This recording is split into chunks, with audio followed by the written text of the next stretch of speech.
Kuran tigɛcogo o ni ji tilatila sira cɛnin kɔfɔra dugu caman na jamana kɔnɔ.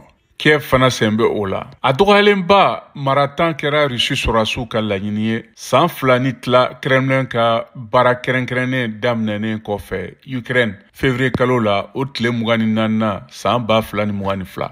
Kuranko sɛnɛfɛrɛ yɔrɔw olu sigili ye Rusi ka laɲini ye kabini mars kalo tɛmɛnen na. Fɛrɛ min ka kɛ ni Kiev ka fɔ la, a laɲini ye ka kuran o ni kalayali kuran fɛ bɔ Ukraine jamanadenw na nɛnɛ waati la. Ukraine jamanakuntigi y'o fɔ Telegram kan ko missile 136 tiɲɛniba kɛra mara 15 kɔnɔ a y'o fara kan.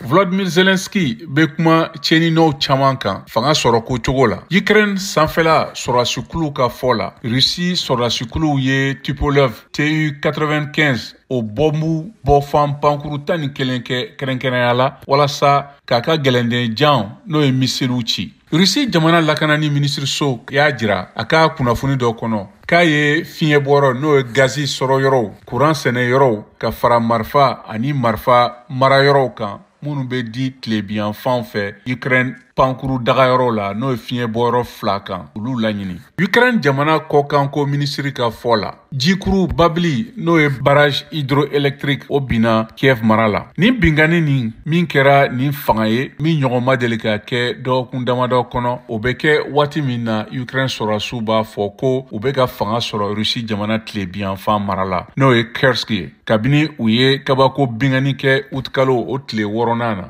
Rusi jamana y'a jira tɛnɛndon ko a ye bingani kɛ Ukraine finitigi kulu kan yɔrɔ 12 la ɲɛfɛ ni sanfɛla bɔnbu ye marifaciw a n'a ka senna sɔrɔdasiw sen b'o fana la.